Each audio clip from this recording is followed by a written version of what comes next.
Options, Mike. What up, man? Spencer, How we doing? Benzinga Nation, let's rock this. Let's rock this. We got 58 minutes to rock it. So let's bring up some charts and let's do it. How we doing? What's on your radar today? What are we watching? Man, guys, we have so much to talk about tonight. I thought we'd just start off with just a quick overview of the market here because, everybody keeps saying to me, this market's so weak, this market's so dangerous. But if you look at the trend. Yes, but the breadth. Don't you look at the breadth? All the time. It's horrible. I know. In places, but in places it's not. And that's one thing they keep doing. They're rotating rapidly and they're propping up one part of the market today. And then tomorrow, we'll take care of this piece. We'll come back over here. Uh-huh. But I mean, Spencer, look at the chart. Wait, what is this a chart of? This is the S&P 500. The SPY. Okay. Since November, right? The election, the 50 days, the purple line. I mean, this thing, every time we come to it, we hold. We can't pull back more than 3 or 4% on this thing, right? Last week, right to it again, we held 1, 2, 3, 4, 5, 6. Last week, 7 holds of it. I mean, that's as far as this market wants to dip. And everybody's like, I know, breadth sucks. Breadth's not great. But if you look at the advanced decline lines, the Dow actually had a couple good days. The S&P 500's had a couple decent days. It's a very mixed market. It's a very weird market. But the market overall trend remains up. Until we get some real selling pressure, I mean, it's hard to get very bearish on this market. I mean, I can tell you, everybody who's been trying to short this market is absolutely pulling their hair out and bolder than me and just going out of their minds.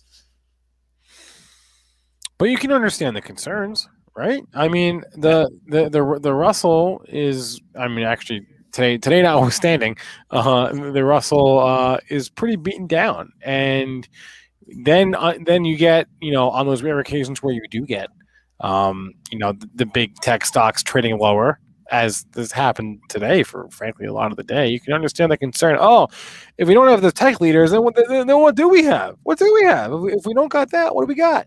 Well, okay, let's address the IWM. That's a great thing to bring up. Okay. The IWM remains a concern, but it's really just in a consolidation pattern after a massive move that led the markets for all the end of last year. Since February, it's basically going sideways in a channel from 210 to roughly 234, 231. And it's still in that channel. It has not fallen out of that. It's just still going sideways in it, not falling apart. And that green line is the 200-day, which is getting closer and closer and closer to catching up over here. This is the IWM. Maybe it would help if I got the IWM. I have it on screen. So people can see what that is. Okay, so this is the IWM. And, okay, talk to us more about this chart, though. So look at this channel. Since February, right? Since we came to the highs, 210 has basically, that rough area has basically been support here, here, here, close enough here, right? And the highs, roughly 234, has been resistance. And it's really just digesting. You go back a little bit in time, this big channel. Remember this ascending channel we went through back from November all the way into February? That's all it's doing. It's just kind of digesting up here. It's just kind of holding in. And yeah, it's concerning because we do like when small caps are in play, but it's not falling apart by any means. It's just not in play. So what is in play right now? Well, it depends upon the day, right? Right? Hey, the financials roared after the Fed for a little bit. Energy is kind of perking up. But really, it's about sector, it's name rotations. The utilities had a great couple of days. Look at the utilities on this last week. Pushing up here, XLU, right? Big move in the utilities, pushing right back up. Strong area there. The diamonds are almost to all-time highs today before the Fed and then it decided to come in. There's strength in different areas of this market, but they're rotating rapidly. They're not sitting in stuff. And Spencer, the one thing I tell everybody, it's summer. It is the dog days of summer. We're in the last couple days of July. Historically, July, August, September, October are tough. August is usually abysmal, right? No volume. Everybody's on vacation. You want to see the big traders, go to the Hamptons. Go hang out in some of those houses, walk around. You'll see them all sitting in there, and they're not really caring with the market. They have their orders in place in case something happens, but they're not sitting there actively trading in the markets at this point. And, everybody's like, well, what do I do? Well, you focus on names and, That's what I like to do. Like today, focus on the names that are in play, focus where the action is, where the volume is, where the options are coming in, and you'll find trades to make. But if you're just trying to look at the overall markets and saying, I need to short the market because the SPY is above the 8-day, it's $3 off the all-time high that we set on Monday. How weak is it? Well, when you've got 5 stocks propping it up, yeah, I mean, you're right. So okay. Well, on a weekday, breadth was plus 800. Whoa, what is this? Oh, I have never seen this before. $sign ADD in Thinkorswim. Holy cow! Shows you real-time breadth in the markets. How did I not know? I know, obviously, I know what this is showing, but I didn't know you could do that. Oh my god, I'm a terrible Thinkorswim user. I really am. I learned like 3 things years ago, and then I guess stopped learning new shit. So like I need to learn more stuff. Okay. $ADD, that's what I've got. It's advanced decliners. And while we started off weak today, negative. Oh my gosh. We ended the day plus 800. That's not so bad. I mean, it's not horrible. This is this is way easier than having to go look at some other platform, because it's not a question of the information being hard to find. This is a really good visual. Wow. You just blew my mind. Yep. Right. Nice and easy. It shows you. So yesterday breadth was horrible, right? You look at yesterday, we opened up down near negative 1400, went down below negative 1500. So that's advanced versus decliners, right? So we have everything's leaning on the negative side at that point. Wait, hold on. So tell me exactly what this is showing here. So we have a red candle today. So zero is number of advances versus the number of decliners is even, right? If the number is 0, the number of stocks advancing versus the number of stocks declining is dead even at 0. Gotcha. If it's negative, the number of decliners is more than the number of advancers. So when you get big nasty days like last week, and we opened up down here at negative 2647, sure, right?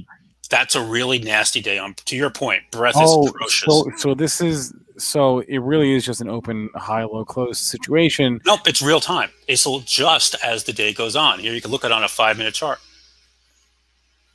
Whoa, wait, hold on. I'm trying to understand this. I'm sorry if you're watching this and you knew this already. Then sorry, I don't know this, so I'm trying to learn right now. On a real time chart today, if you're looking at a 5-minute chart, breadth today, when the market opened up, we were at plus 1,134 advancers versus decliners. So we were positive. This is just New York Stock Exchange stocks. Correct. Just New York Stock Exchange. Okay. Right. Then we dipped on that open, and we came all the way down to negative 424. So we went negative on breadth. There was more decliners than there were advancers. Got it. And then you can see at the end of the day, we closed back up near the highs at plus 800. Oh, this is fantastic. Right. So can you go back to the daily for a second? Yep. So okay. So today's candle. Okay. I get it. It's just showing. It's just like any other candle for any other daily candle. I got you. Right. The candle to me is not important. It's the number at the time and the way it's trending during the day. But what should I be looking at for a daily candle? What is most important? I don't look at the daily candle. You're looking at what's going on. So here's the thing: if you have a strong day where the market's up and breadth is negative, that's not good, right? So if you have a day, but how can I tell breadth is negative by looking at this? Because right now, because if here's 0, right, Spencer, right here, sure, right. So if I'm under 0, that means decliners are leading the advancers. But my question: what if you're straddling 0 on the candle? Like that, whatever that day is. What is that? Friday? What's that? Is that Friday? This was the 22nd. No, go back 2 candles. What is that? This one here? No, backwards. Yeah, this here. One more. Well, the big red one. What is that? That was the 16th. What was the 16th? So I'm trying that was last Friday. So I'm trying to interpret that candle. Right. So breadth on that day, right, was horrific. We opened on the highs. I think if I remember correctly here. Let's look at the SPY real quick. On the 16th, right? So let's zoom in here. Yep, we opened on the highs, right? We gapped up. Remember, we gapped up, opened on the highs, and we sold off. And if you look at breadth on that day, we Right. sold off, and breath was leading down all day long. Okay, so it's just like any other candle, daily candle, in that it isn't an open, high, low, close situation. Right, but if you watch it real time, and even on the daily, it'll tell you where Yeah, it's at, so you can yeah, see and say, fair. what's going on in real time. So if you have a market that's pushing up, right, and Hmm. you're seeing breath drop like mad, and breath's going negative, and that market's grinding up, then to your point, breath sucks, and hey, maybe we have some problems here. Maybe there's something we need to do, and something you take a look at. Okay, We, yeah, and maybe we should talk more about what this actually means when we say there's good breath or bad breath. When we say there's a lot of advancers versus a lot of decliners, what does that mean versus the price performance of the overall it's market? it's participation, right? When you have a strong rally, you want it to be broad. You want it to be across many sectors and a lot of names participating and floating you up. When you have the indexes moving up, as you brought up on a couple names, Yep. and not a lot else is participating, that's when you start getting a little dangerous, right? If you have, like the other week, we had Apple, Nvidia, Microsoft, Amazon. They were doing all the heavy lifting in the market, and under the covers, nothing else was really moving. That's a little bit of a warning sign, because these couple names are propping up the index because they weigh on it so much, or propping this Right. market up. But underneath the covers, you had names, that were falling apart or coming in hard. That's a warning sign. That's a sign that this is not a healthy market at that particular point in time. And when I say five stocks, I'm referring to the FANG stocks: Facebook, Amazon, Apple, Microsoft, Google. Yeah. That's what I'm referring to. And so, okay, great. You just blew my mind.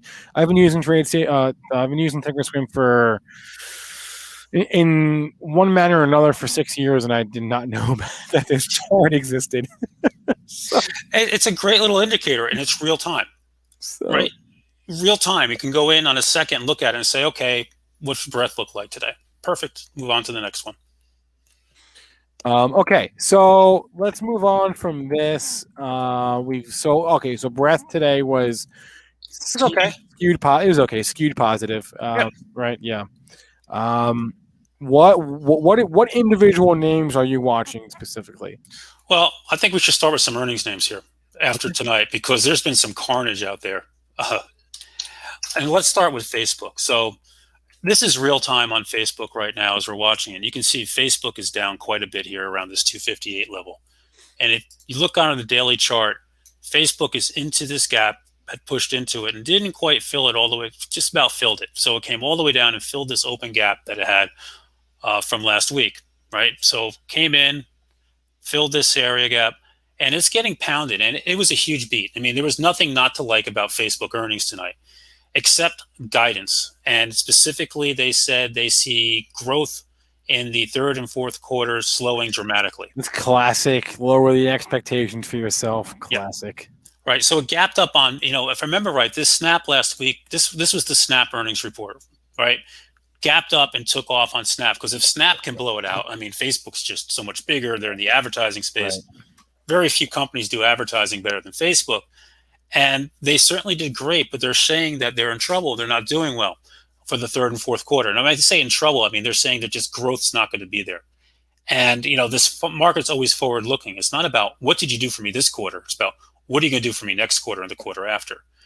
So this is one of those names where I think Facebook, and if I pull this up real quick for you, I think the implied move on that was, what was the implied move? Facebook, it was $16 today. So if you bought puts on Facebook and you held them into earnings right now, you're dancing a jig, because you're about to get paid. You're very close to getting paid. You're a pretty happy camper. You know what's interesting on Facebook? If I can just put this in perspective for a second, Facebook's revenue growth year over year was. I'm looking in the Benzinga Pro here. Year over year revenue growth, in terms of just overall top line revenue, it was about 11. It's about $11 billion, Yeah. right? So Facebook. Let's not do year over year. Let's just do quarter over quarter. Quarter over quarter was $3 billion. That's how much more revenue they made last quarter than the quarter prior to that. $3 billion. Basically, they added a Twitter plus a Snapchat Yeah. last quarter. Twitter's revenue is a little over $1 billion. Snapchat's revenue is a little under $1 billion. So they basically added a Twitter plus a Snapchat plus a Pinterest. Yeah. They added a Twitter plus a Snapchat plus a Pinterest last quarter alone. Yeah. In terms of revenue. Nobody does advertising better than they do right now. I mean, maybe Google. Maybe Google. Yeah, they're the only ones. It's a duopoly. So okay. So the bar was high. Twitter blew it away. Snapchat blew it away. Google blew it away. They all blew it away. Facebook came in hot as well. But the bar was set. And again, now expects third and fourth year over year total revenue rates to accelerate significantly on a sequential basis. That one line in the report before they even went anywhere else is what got that big first down candle, that flush. Okay. Right. That's saying to investors out there that, we don't expect to have a quarter like this again for the rest of the year. You can understand that. Why, and this is not unique to Facebook, why a company, all of them are saying, look, for the companies that had amazing 2020s that benefited from the pandemic and stayed home, look, that's never going to happen again. Right? Like Netflix said the same thing. They were like, look, we just came off the best year in our history.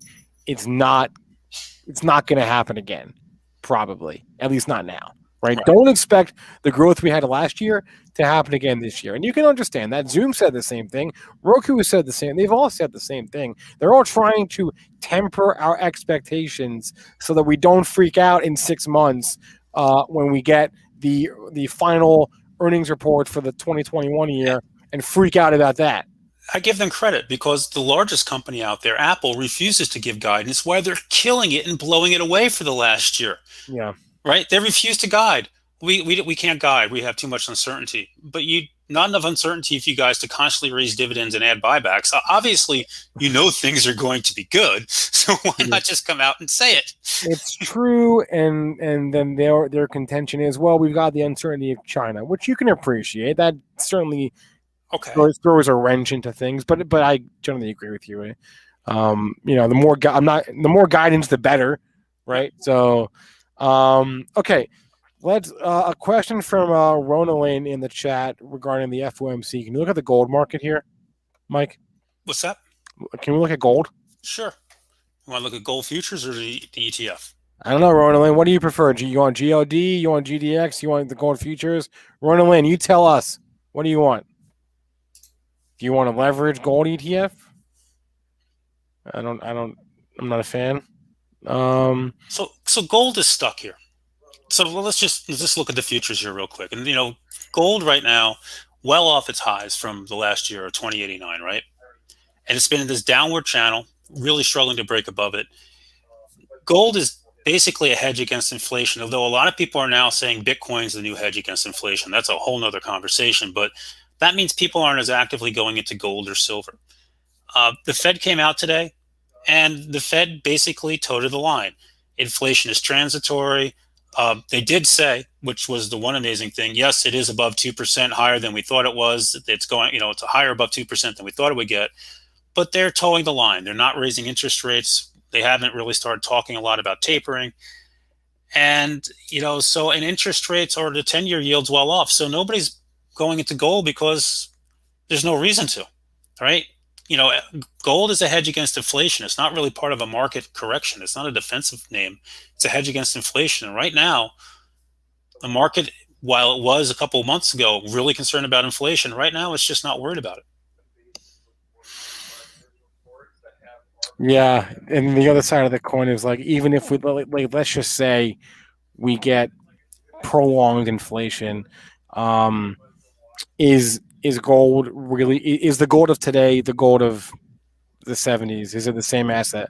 Right? I don't think it is. Because even if you get inflation, it just because you might think you're right, and even if the market, like, even if you're right on the inflation front, are you right on the gold front? Right? Just because and that's sort of the other side of the coin here is like, a lot of people, this is how it works for anything. It's not just gold.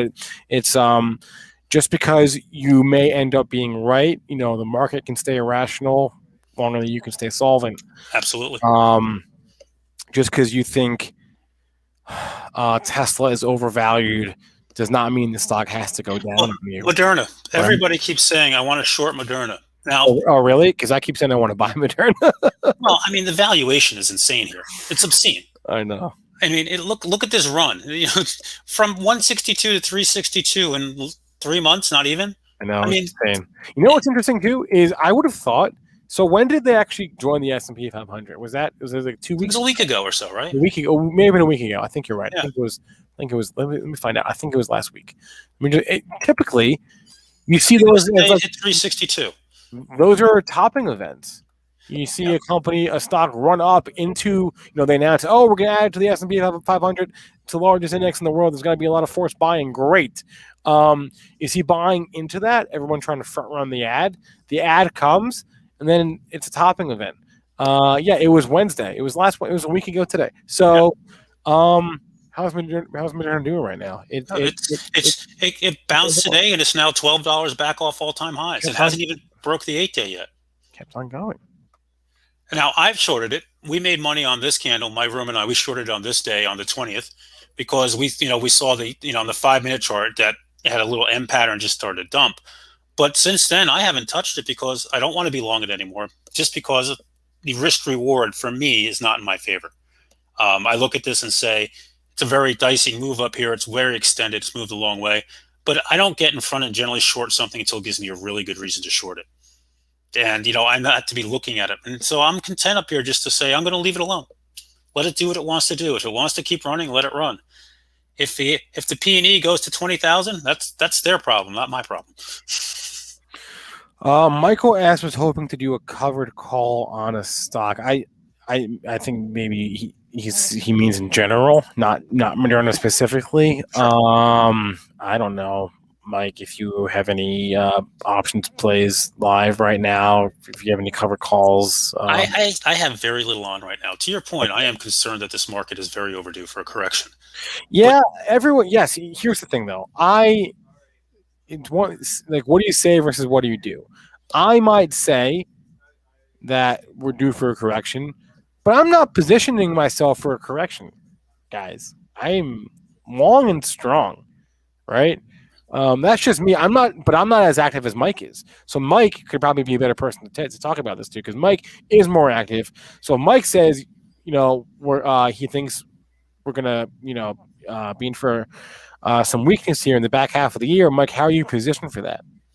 I've been mostly cash. I basically trimmed most of my positions down, but I see no reason to get short this market. And I do view any dip, you get a 10% correction and we get a reversal candle, I think it's a buying opportunity. I don't think this market's done yet, for what it's worth. I don't think we're topping out here long term. I think we have good room to go. And as long as the Fed's pumping, I don't see this market going too far. So for me, I'm looking for a nice dip, more than a 3 or 4% pullback, right? I'm looking for something with a little bit of size. And overall, for me, I'm like, okay, I'm being patient. I'm finding trades every day. Today, not my best day. I'm always honest with everybody. How did I trade today? Not so good. Not so good. But it happens.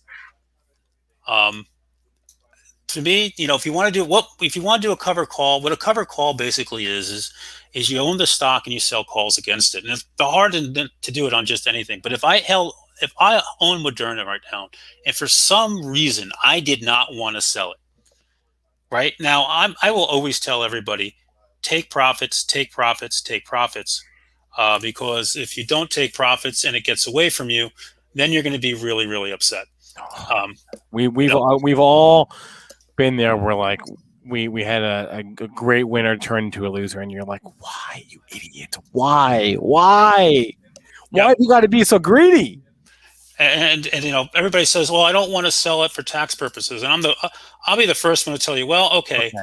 Go ahead and talk to your accountant. But, seriously, if I would sell anyway. That opens up we come to this problem every December, right? And my thinking is, like, and this is just one person's opinion, but, like, you should never make a buy or sell decision solely for tax reasons. If you're going to or not going to do something purely because of taxes, find like another way to justify it, right? Taxes shouldn't be the only reason to do something.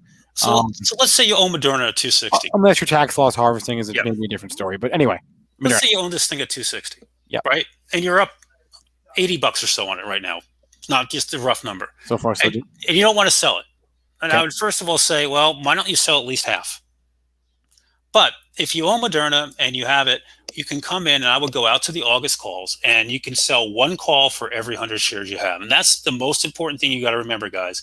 You need even lots of 100 to sell calls against it. Otherwise, some of those calls are going to be naked. And you do not want to be doing that because then you can be forced to take ownership or you'd be forced to buy stock and sell at that stock price. But if I own Moderna today and I just didn't want to sell it, but I wanted some protection, I would go to August and I might even do the 370 calls, even though it's not that much higher. I can get $17 in premium. That means over the next 30 days, if the stock was to drop down even to the 240 area, right, or to 250 area, I'm still not giving me any money back. And I can sell that premium and take that in.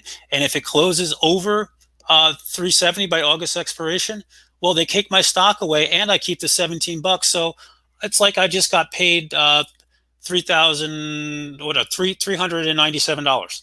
So what's so wrong with that? No, that's the whole point, isn't it? Yeah. So what's wrong with that, right? And this is just an example. I don't know who was asking this or what they're in, but that's what I would do here. Some names cover calls don't work good, and just for example, like GE, there's no premium here, right? It's just very tough to make this work for you on GE. Even if you were to go out to January on GE, $1.55, it's just almost not worth it. It's just not enough premium on it. So you want to look to sell names that have a little bit more premium juiced into it. What would be a little bit more? Well, like let's look at like Apple is a good one you can sell against. Like Apple, if you went out to August, and where's Apple today? Apple closed right around 145. You can go to August and you can sell the 150 calls and take in $1.50 in premium for 30 days. That's not so bad. Your risk is if Apple closes over 150, you get paid 150, 150. I could take that. And if Apple closes under 150, you collect $1.50 in premium per 100 shares. And, you have a little bit of downside protection if that's what you're looking for. Right? Yeah, I think the covered call is probably my favorite option strategy because it allows you to kill two birds with one stone, right? It allows you to not have to sell, but generate income around a core position, theoretically. Personally, I'd rather take my profits or, that's how I believe. And, I don't worry about taxes. I let my accountant worry about it. I think that's I think we could all do well to have that mindset as well. Okay, wait. There's some more questions from chat. I see you drop your takers in. We'll get to it. Okay, I promise. What about let me scroll up here. Eric Dudley said he likes ChargePoint, CHPT, which had a great day today for earnings next week. When does ChargePoint report? Let's find out. CHPT. I don't think it's next week. They are not even in my calendar. It's tentatively, it's not yet confirmed on 9/1. Okay. So it's not confirmed. Okay. ChargePoint had a nice day today because there's supposed to be money in the new infrastructure bill for charging electronic vehicle chargers. So that means Blink, ChargePoint, a couple of these companies could get some money coming to them to help roll out some infrastructure for EV charging. These names are spec names, and you got to look at these names and realize these are spec type names. And if you want to play them, you play them small with stock or play them with some cheap option premium that buys time because chances are their earnings are not going to be good. Most of these companies, they don't have a lot of good earnings right now. What earnings? They don't have earnings. Forget earnings. They might not have any revenue. Yeah, no, I'm just joking. No, some of these do. Like Blink has some, and they're doing some stuff, but they're small. They're startups still. They're still getting their feet wet. Yeah. Okay. In the last report, June 3rd, ChargePoint reported $35 million with an M, $1 million in revenue. Revenue. That's money coming in the doors. Anyway. So your take on ChargePoint here? To summarize that. I mean, if you like it, it's a spec play. You have support. You just look at the chart right now. It's holding this kind of little shelf right here around the 2250 area. And it's got to take out this 26 area to get going. So it's kind of just stuck in this little bit of a range right now. Yeah. Let's move on here. What about scrolling through here? Can we check what is this one? Not one I'm familiar with. HMLP, Hector Mary Lima Papa. I What have is, no idea what this is. wait, there must there This has is a to be. penny. This is a okay. What is Um, it? No, wait, hold on. What is this? This it is does a 65,000 shares a day, if yeah. that. This is okay. I call these piggies, low They float just pigs. they just cut their dividend to a penny. All Yeah. right. Well, all right. That's all I need to know. So these Sorry. names, to me, these names are investors. They're not traders. You do need to do your homework on them and understand what they Yeah, are. yeah. Um. Okay. What about? So somebody asked about Tesla. Yes. Yeah. Why did I skipped that one for some reason? Let's go to Tesla. So let's take my view on Tesla. The report was a lot better than I expected. I thought it was decent. Uh, I didn't hear the conference call. I heard snippets of it, but not a good conference call. And Tesla's always, you just never know what's going to go on. Elon evidently is no longer going to do conference calls. Yeah. Elon, you're the CEO. That's your job, buddy. you know, um, they talked a lot about potential problems with chips and getting things going, which all the manufacturers have problems with right now for cars. And the stock basically went nowhere. It's stuck in this range. It's it closed right on the 200-day again today. That green line here continues to be support if you look back through here. It's just stuck, and it's been stuck for a while. Honestly, this thing needs to clear 700 to really launch. And you see I have a notification sitting up here on Thinkorswim. Until then, it's just kind of stuck. And I wish I could give you better guidance than that, but that's really where it is right now. It has range for day trading, but not ready to rock. Not ready to rock. So just sit on hands. If you're in it and you love it, you sit on it. If you're not in it, I look for something better unless there's volume. If it has big volume and big call buying on a day, I'd be happy to get into it.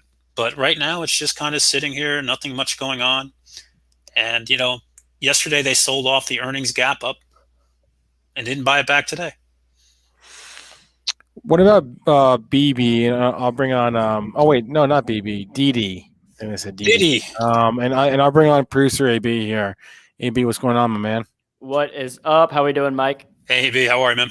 I'm great. Yeah, I'm seeing Didi and Baba in the chat. So a couple different Chinese plays. We've been seeing those get kind of knocked down the past few days. But is that what that is? Didi? Knocked down? Is that what we're going to call this? I'm calling this a good old-fashioned smackdown. All right, we'll call that a smackdown. You could say they're getting taken out behind the woodshed and beaten to death. Yeah. Is what I. But we've said it before. We'll say it again. Nothing goes straight down or nothing goes straight up. So we saw a nice little bounce today. I actually had an open call on Baba that did really well today. I lost money on Baba yesterday, so I was off by a day. Well, I'm still net red in the position. I opened it. What's today? Wednesday. I opened it Monday, so it took a big hit on it yesterday. The call option was down about 80%, but then today it went up 60%. So I'm still net down 20%, but it was still nice to see that come back up a little bit. So my feel on the China names right now is, you can play them to own it for bounces, but got to be careful here right now. There's just a lot of noise coming out of China. There, one of my members in our room is from Hong Kong, and she was posting a lot of news for us coming out of China. And China is doing a lot of backtracking over the last 12 hours. We're not going to hurt companies, and this was all being pushed out by state media and stuff. That said, they have done a lot to hurt the companies here, and Diddy especially, right? That IPO, since the IPO, they've been brutal to these guys. If I'm looking at this tomorrow, you have a gap sitting here, right? It kind of pushed in there today. It can fill itself up to 1020. And after that, maybe the 21-day, but, I would take this day by day. I don't think I would be wanting to sit in this. We don't know enough about this company at this point, and we really don't know how much trouble they're in China. So I'd be very, very careful with this one. But to your point, Baba, so you have, we call this an island bottom formation, right? Where you gap down to a candle and you gap up, trapping the shorts. Now, problem with Baba, it's been doing this left, right, and center. You gap the longs up here with this gap up and then gap down. You gapped up here, gave 4 days, then gap down, right? You gapped up here, did 5 days and gap down. So it's been doing these island reversals all over the place on all sides, not making it easy. And this is because they're dual listed on the Hong Kong exchange, right? And ever since we've done that, these China names gap like mad. I tried it yesterday. I lost 30 cents on my options. I blew out because they were weeklies and I didn't want to hold them. And today, of course, it gaps up and those things would have been perfect. I was in the weekly 200 calls. Wow. Right? So, okay, took a small loss, moved on. Better a small loss than a bigger loss, right? Wasn't sure, couldn't move yesterday. Yeah, I mean, go ahead. I was just going to say, out of all the Chinese names that have gotten beaten down, we'll say taken out by the shed, Baba is the one that's most enticing to me just because it's a massive company, just massive revenue numbers. And this is one that I wouldn't mind. I mean, I think a lot would have to happen overseas in China for Baba not to be a strong name like 6-12 months from now. Well, going into tomorrow, you got a gap. It's right at it, right? So you can try to play for that. You also have this next week, earnings. So that's a big. Is that next week? Oh darn, that is going to be important. Oh, that's important. In the morning. All right, if I had to pick one, it would be Tencent, only for the same reason that Aaron Bree likes Baba, but with the added benefit of that Tencent is not really traded in the U.S. It trades on the OTC market. I always forget this one. Yeah, TCEHY. Thank you. But what that means is there's not a lot of U.S. investors trading the stock. It's not widely traded here in the U.S. It's harder to invest in. There's not as much pressure from the U.S. side of things as there is, as opposed to everybody else freaking out about Alibaba. Not everyone's freaking out about Tencent because not many people hold Tencent in the U.S. But they're also getting smacked harder than Baba right now by the government. I see. I didn't know that.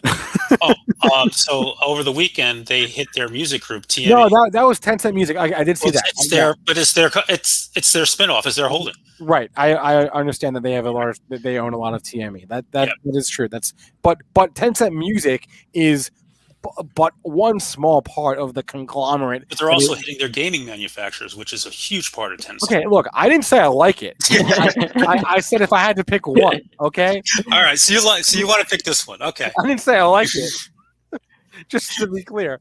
But if it guns in my head to pick one, I'd pick that. Mike, you know the news regarding the gaming aspect of it? Because that's the part of Tencent that I like. Tencent owns Epic Games, which of course runs Fortnite, which is globally just a huge mobile game market. I think Tencent does have some cool things going on for the company.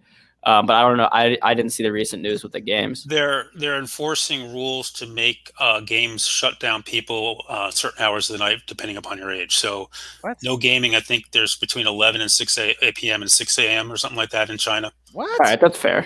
Yeah. So that's going to hit to playing time and money and stuff like that. So just there's stuff like that going on. They want their kids hitting the books. They don't want them. So this is a government regulation. Oh my goodness. Yeah, and we're seeing Jack Reda, I think that's how you say it, in the chat saying the Chinese education names all got hammered. Those are the ones most affected by the news. I'm seeing a lot of stuff a lot of chats about clean energy, fuel cell, these different ones. Do you want to check out TAN real quick, and then maybe we can get into some other solar names like Sunrun? That's one that I kind of like right now. So honestly, solar's been a very tough play for a while. I've been trading so long now. I remember when solar had these great move and was just on fire, and this here it is. It's not doing so well. I thought at the beginning of the year with Biden coming into the administration, there'd be a big focus on clean energies, and there's still talk of it, but we really haven't seen that push into it yet. Right, the money flowing in there, and the solar names are not doing so well at this point. Right, and if you look at the ETF moving closer, we're stuck under the 21-day. We're under the 200-day, and these things just don't have a lot of power. So I'm concerned here. I'm concerned because, until we see part of this infrastructure bill, which says we're going to put a lot of money into solar, I'm not sure these can move. My favorite in the space, we'll take yours, is First Solar, just because I think they're the strongest. I can't type. There we go, especially when looking left. And this looks exactly like the TAN ETF, right? So it's not trading any differently. What I like to look for is a name that's trading better. What name did you have? I'm sure Run looks similar to this. RUN is the ticker. Sunrun. Run's actually, they're the same. They're all similar. This had a nice move, and for me, maybe some earnings wakes it up, or maybe some news. But right now, this, like the pot sector, is just completely out of play. Yeah, I mean, I agree. I think a lot of people had high hopes with the new administration, but what do you know? You know, we're not going to get political on this show, but Nope. Look, I'm long up to my eyeballs in cannabis stocks. Okay, I own four different cannabis stocks. Excuse me. What? Let me bless you. Good Oh, luck. thank you. No. And look, if you are holding these things, trying to make a quick buck, probably don't. But if you're like me and you believe that we're getting towards legalization eventually, and that once that happens, the doors are going to get blown off the industry, then there's your thesis right there. What's your So favorite?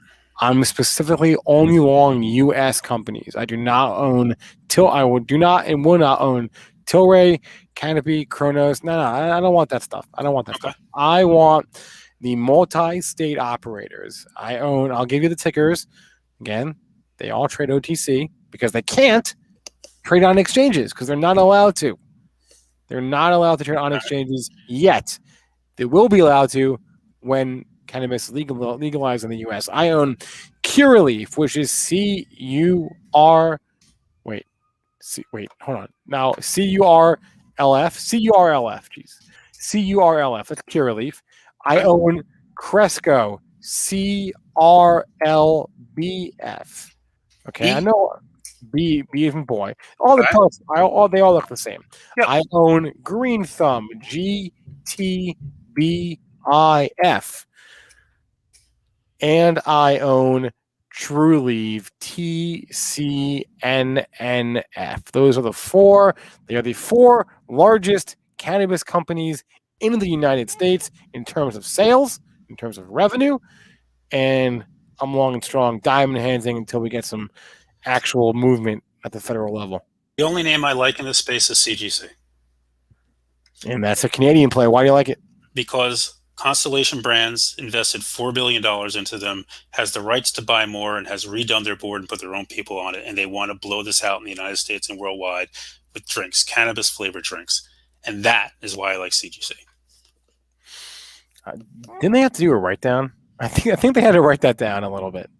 They may have had to write that down. They might have, but it doesn't matter. They're still there. They're still strong. And if it gets legalized, then it goes nuts. Yeah. If you, like you said, if it goes legalized, then this will go nuts because then they could blow this out in this country. You can even see. I'm pretty sure the Scott's Miracle Grow thing that was like at the peak. I think that'd been like the all time high. That was like 3 years ago. It was like, what about Scott's Miracle Grow? Wait, what about it? Oh no, I'm sorry, Constellation Brands. That's what I said. Scott, I meant at STZ. STZ bought invested in Canopy Growth. It was like the all time high. Yeah, I mean they went in. Where CGC? It was down in here somewhere. It was back here a couple of years ago. Yeah, they bought in. Again, I still like it, but that's me. I understand you like the United States ones. I don't have a problem with that. They're over the counter. I prefer stuff that's not. But yeah. Speaking, you brought it up on accident, Spencer, but I like Scott's Miracle as a cannabis play. It's pretty cheap right now too, compared to where it was at a few months ago. But yeah, Scott's has a bunch of subsidiary companies that are focused on the growing of the cannabis, so they're able to act as a multi-state operator since they aren't doing the actual cannabis growing or selling. So definitely an interesting play there. So I'm getting all sorts of stuff tonight, guys. We've been talking earnings. We've been talking pot stocks, China stocks. We've been all over the place. Yeah, Mike, let's reel it back in for us. We got it. Let's get to back to the heart of the show, some options. Anything on your watch list kind of setting up for the rest of the week? Are you looking more further out right now? I'm actually mostly in weekly mode. I want to see what the market does tomorrow. Now we got the Fed out of the way and we've got a lot of these big earnings. Tomorrow night, we have another massive night, right? We have names like Amazon's tomorrow night. Specifically, I was trading TDT today. I only made a little bit of money. The trade didn't work like I wanted to because it kind of got stuck in here and it kind of petered out. And I was in weekly options and they just wasn't working. But with strong revenue in Snap and Twitter and Google and even in Facebook, while their guidance was horrible, but the revenue that bodes well for TTD, I think. And, I'd like to see if this one can get moving higher again here. this week. Now that it's post-split, it's a lot easier to trade. It's become more liquid again, guys. That's the beauty of it. TTD, when it was up here, about $1,000 a share, the thing was a liquid. Nobody was trading with stock. Nobody was trading with options. I think this can move to 90. And I wouldn't be surprised if the market's strong if it did it by Friday. Yeah, no, I like that a lot. I was talking about TDD earlier today on the stream as well. Very interesting company. Seeing some other tickers being thrown out in the chat, but before we get to the chat, Mike, did you have any other things on your watch list for the week? I want to watch the semis. So the SMH here looks like it's kind of set up going into tomorrow. My room pointed this out, and they're right. You have the little tabletop here, sitting here on it, and it looks like it's ready to rock. What we know is this. I missed AMD today. Why? Well, because I was too busy losing money on NVIDIA and had my head turned the wrong way. But you had this huge reversal in AMD today. And, look at this candle, $10 range on AMD. It never has a $10 range, right? All-time high is 99.23. I think that goes for tomorrow. Qualcomm reported tonight. They reported a nice quarter. Now, unfortunately, the call must not have been going as good as we hope because it drifted off the highs. A high came in the first 5 minutes. But if we can get Qualcomm to go, LRCX had a decent quarter. It's not up much, but it's right around there. If these semis want to wake up tomorrow, you can play these, and I would look for some of these names that have not participated. Or you can just play, I trade SOXL a lot when I can't find a name. This is an ETN that tracks the semis to the SMH, and it's liquid and it's very easy to trade. It has big volume on it. And so a lot of times I'll just trade this when I can't decide what semi I want, but all the semis are strong. So if the SMH starts to break out, this is good, especially if it breaks above the 42 level. Yeah, I mean, I always like trading the semis too. And I mean, do you find that NVIDIA and AMD typically trade pretty, hand in hand similarly, or is one lagging the other? Typically when one's strong, the other one's strong. And honestly, when I blew out for my loss today, NVIDIA then decided to take off and go on a rampage. So, it happens to everybody. But NVIDIA has kind of been stuck since, we came in before the split and then we popped up a bit. We're kind of stuck in this range right now on NVIDIA. So we'll see what it wants to do. It's not really trading particularly well right now. So I kind of forced that trade a little bit today. I didn't really trust AMD for some silly reason and, forced it. So this one kind of still stuck here. Yeah, I mean, I always love NVIDIA. It's one of my favorite stocks. So I'm kind of looking for it to get above this 200 level. It's kind of acting as a psychological resistance right now. And then once it hits, I think once we get past there, we can see NVIDIA continue to grow. If hopefully we see the, supply chip shortage and everything get kind of sorted out. So let's see. Somebody's asking about Genius options. Let's see if we can help them out. Yeah, I looked at Genius's chart when I saw that in the chat, and Genius is already up 6% after hours today. So I don't know if the company reported earnings or what, but it looks like it was getting a nice pop after hours. Some news on it. I didn't know Genius had options, honestly. Yeah, what are you going to buy, the $2 or $3? It does have options, believe it or not. All right, if you say so. See, flowing him all the time. I mean, I'm going to be very simple, guys. On a name that's under $2 or under $5, I'm just going to buy the damn stock. Yeah, right. At that point, you're buying a stock for the price of a call option, right? I mean, you can buy 100 shares for the price of a call. Yeah, I mean, if you go out to September, right, on this thing, the calls are cheap. Yeah, they're very cheap. This thing doesn't do much. I don't know enough about this name other than this thing has runs every once in a while, but never goes that far. They make kids cartoons, Mike. Okay. I mean, if you really like it and you think it's going to go, one thing I would do is buy time since it's cheap. And they're just, the options aren't good. You have to go in the money. I would do the September 150s if you really like it, or even go out to January and do that. Because these things need time and you want to be in it. You can do the January 2s or the January. See, this is what I mean. You're paying 50 cents on a $1.50 stock. Just buy the stock, buy less of it. DH is asking, is NVIDIA the next Amazon? They don't do similar things, but my long thesis on NVIDIA is that the technology will be used in essentially everything from AI to self-driving. I think NVIDIA is far and away above ahead of all their competitors. AMD is a great company too, so I like both of them. But Raj is asking a good kind of more general question, Mike. He's asking, how do you pick your option strike price and expiration? Sure. So what I tell people who are newer, you need time. People like myself and who are experienced, we trade weeklies a lot. And one of the reasons I took a loss on BABA yesterday is because I was in weeklies and I didn't want to hold them when the stock started yanking and wouldn't move. Typically, you want to look at the range. We went over this on Saturday. You look at the range of the stock. So let's use NVIDIA. NVIDIA moves an average of $6.50 a day. So if you think NVIDIA is getting ready to break out, I would go out there and say, well, I'm going to go out to August and pull in an NVIDIA chart here. And if it moves $6 a day, and I know it can get to 200, and above 200, I think it can run to 208. That means I can probably do the 205 calls. At 205, I'm only paying about $4.70 a contract. I have a delta of 35 cents. That's not bad. That means even if it only gets to 200, I still make money. Yeah, I mean, I know like NVIDIA has historically very expensive options. I don't know if with the split that it's made the options any cheaper, but I mean, if you love a company, I think playing like I'll play like 6 month out calls on NVIDIA, just expecting it to go up 20% over the next 6 months or something. But I think there are smarter ways to kind of play it that I haven't really dabbled around with as far as selling. That's called gambling, bro. Selling. Well, no, I'm saying like if you were like selling call, like if I picked a range and said like at 180, I'll sell calls because at 180 I wouldn't mind owning the stock at that price. Okay, I got you. Might be a more smarter play than what I do, which is just pick I arbitrarily pick a price and say it should keep going up. What I'm saying is you're gambling. That's what I'm saying.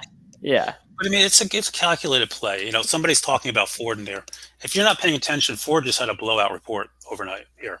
It's at the highs. Now, Ford doesn't move much, but Ford options are tough. And if you're trading a name like Ford, again, you got to look at this. Realize this stock moves 44 cents a day. You cannot go with cheap options out of the money and expect to make money on Ford. You just can't do it. And this is where people lose money. I'm going to buy the 18 calls at 6 cents. Well, in 3 weeks, Ford may not get to 18, right? You got to go at the money. On a name like Ford, you have to go close to the money around 1450 calls in August. You have to be there because it just doesn't have the range. The candles just don't go very far.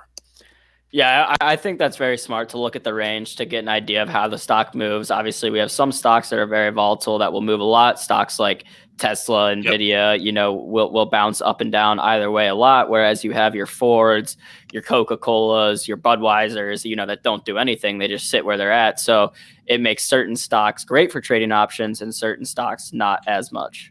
Yeah. So, you have to look at the name. You have to decide what you're getting into. So, for me, I always look at how far the move do I think I can get today, and then I look at the option price and see what I can find up there.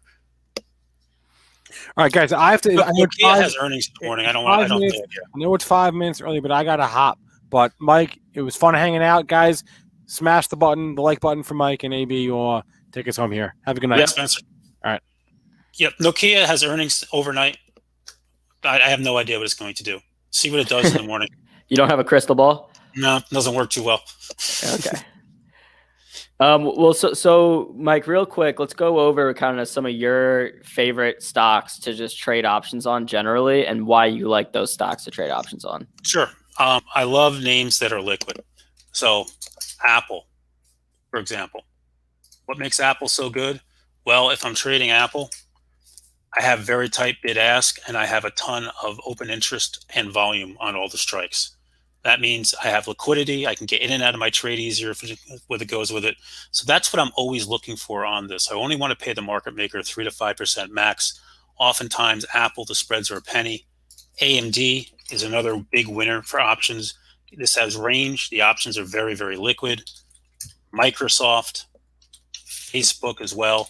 These names are all very, very good when it comes to options. Snap, except Snap is a tough name the way it trades.